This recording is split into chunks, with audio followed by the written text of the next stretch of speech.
My name is Cheryl Woodard, and I'm one of the meditation teachers here at Ecumenical Buddhist Society of Little Rock. I am coming to you from our bookstore because there are people meditating in our main shrine room. We have a 30-minute meditation session every Sunday morning at 9, Saturdays at 9, and weekdays from 11:30 to 12. Today I want to talk about an open, relaxed mind. All day long we're confronted with problems to solve. Like people juggling kittens. We focus on catching each problem, keeping everything in the air, letting nothing break. It's very intense work and very absorbing. But sometimes our mind is also relaxed, open, and peaceful. The times when we're being kind to someone, watching a baby learn to walk, or looking at the sunlight filtering down through the trees in your backyard. Even the most harried person also has these moments of tranquility. So you could say, in truth, that our mind operates on two levels all the time. A sharply focused juggler kind of mind, survivalist kind of mind, and a peaceful, fully connected human being. Zen teachers call the second one big mind or Buddha mind, and they point out that it's always present. There is no time when you're separated from that state of mind. Even if you don't notice it, it is there, it is present. But the trouble is that we get stuck in the narrow view, the focused view, and we lose track of the wider, big view. Like people glued to our phones who've forgotten that there's a real world outside of that little 4-inch screen. One teacher uses a clenched fist to illustrate our predicament. Our focused mind is like a fist, and our Buddha mind is like an open hand. And we don't remember how to move from one to the other. We're so wedded to the fist that we often don't even remember that any other way of being is possible. So consider your hand for a minute.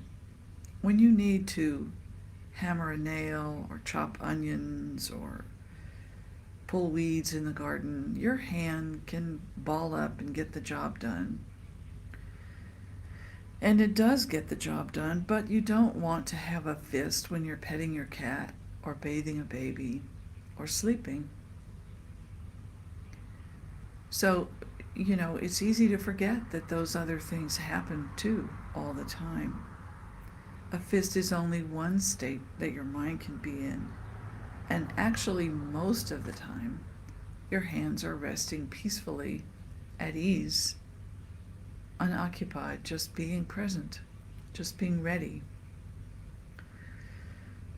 And full of potential, actually, ready to do whatever's necessary, but at ease, like soldiers at ease. And we don't typically pay much attention to our minds or our hands as they move between resting and acting states. They are actually the same in that regard, that we ignore them, that we don't pay attention to them, what they're doing, the state that they're in. But the mind is different from the hand in a really important way, because the mind influences all of our lived experiences. And we really suffer when the mind is stuck in a fisted up state. So it sometimes becomes important that we pay attention to the state of our mind and learn how to bring it back to an opened and relaxed state. So what I'm saying is that the mind, even when there's nothing going on, can linger in a state of distress, fixation, focus, and, fear, even when it's not necessary. And that's when meditation is designed to address that problem, to remind yourself, to remind your mind that there is peace and openness and quiet and calm and goodness also present all the time. So meditation is a practice, actually a practice of embracing that fisted up, stressed out mind in a supportive, gentle, and loving space so that it is able to soften and relax within this embrace of kindness and compassion. I want to emphasize that being kind to yourself is a crucial aspect of meditation. You simply cannot bully yourself into peacefulness. You can't trick yourself, you can't talk yourself into it. There's nothing you can do other than allowing your natural peace to emerge, allowing space for the peace to be there. So we create a peaceful space in meditation for the mind to unwind itself naturally. We give gentle space and kindly attention to our troubled state of mind and then simply watch what happens. In this way, because we're not manipulating our mind, we're simply letting it do what it wants to do, we eventually learn. We begin to learn how the mind moves itself, how it flows between a stressed up state and a peaceful one. We begin to learn how our mind works because we allow it to work on its own without controlling it. And that's really, really important. So we move actually all day long. We naturally move fluidly between the get it done sort of state of mind and the peaceful state of mind. And we never give up. It's never gone. Our connection to the big mind is never gone. It's who we are. And also, it is never disconnected from the beauty of the world. It is, whether you notice it or not, when a cool breeze touches you on a hot day, your whole body responds because you are connected to the world, even if you're not paying attention. So meditation reconnects us to this deeper, bigger mind that we have. And ideally, we would all meditate really seriously for a good period of time every day. I'm talking about 30 minutes or something like that. But many of us fall short of that ideal.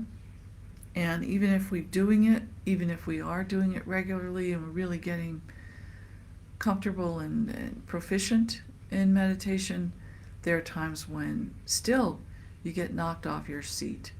Something happens and you lose yourself.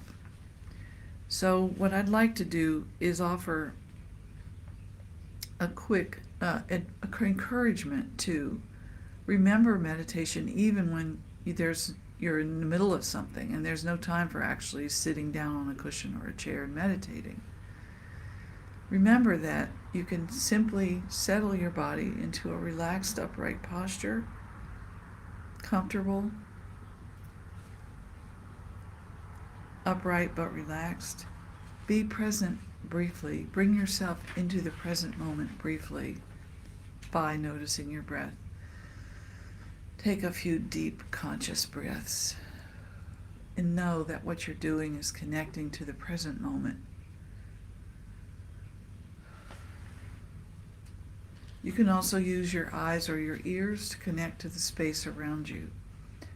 You can look up at the sky. You can look at the wind in the treetops or listen to the birds or listen to the hum of the air conditioner in your office or your classroom or whatever it is, but you can bring yourself into the present by connecting your mind and your body. And then you can come back, meaning you can look and see what is happening, and you can bring your attention back to your body and your mind synchronized.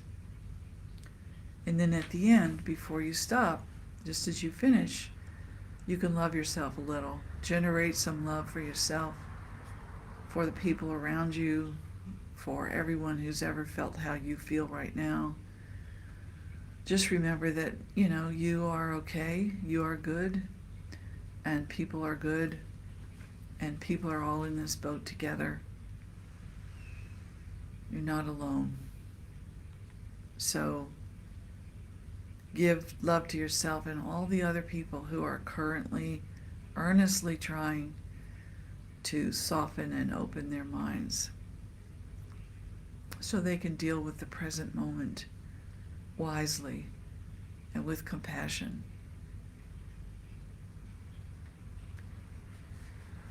Also, I'm suggesting that you just step out into nature. And it might be hard when it's 100 degrees outside to feel like nature's your friend, but not talking about the Kroger parking lot where it's 110 degrees, but, go to the river, go to the woods, go to your backyard, feel the grass under your feet, listen to the birds, all of those things. When you put yourself in nature, your body naturally brings out your bigger mind. It responds.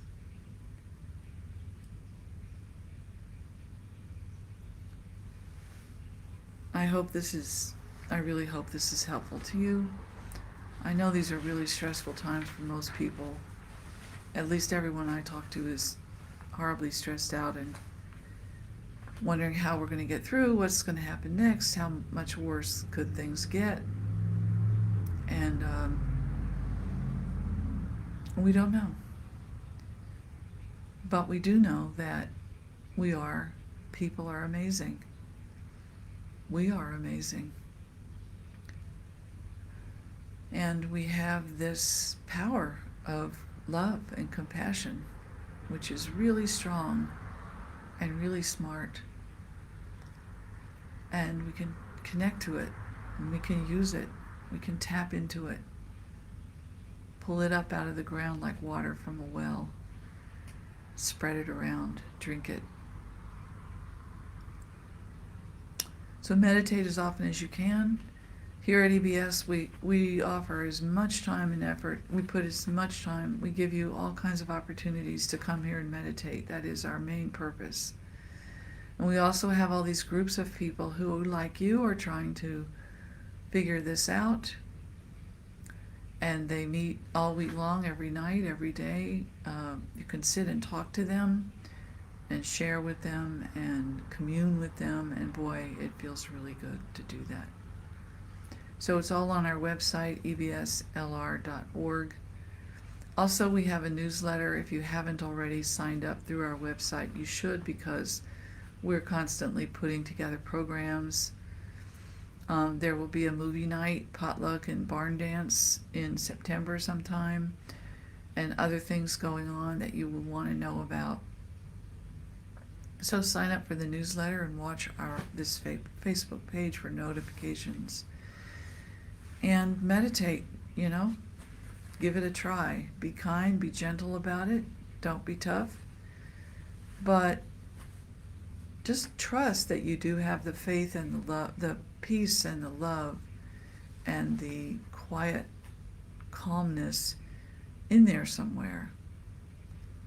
And if nothing else, just notice, catch your hands sometimes resting peacefully somewhere in that same state of readiness, but at ease. And know that your mind is like that too. Most of the time your mind is ready, but at ease. So that's all I have to say today. I hope this has been helpful to you, and I wish you all the best until the next time. Bye.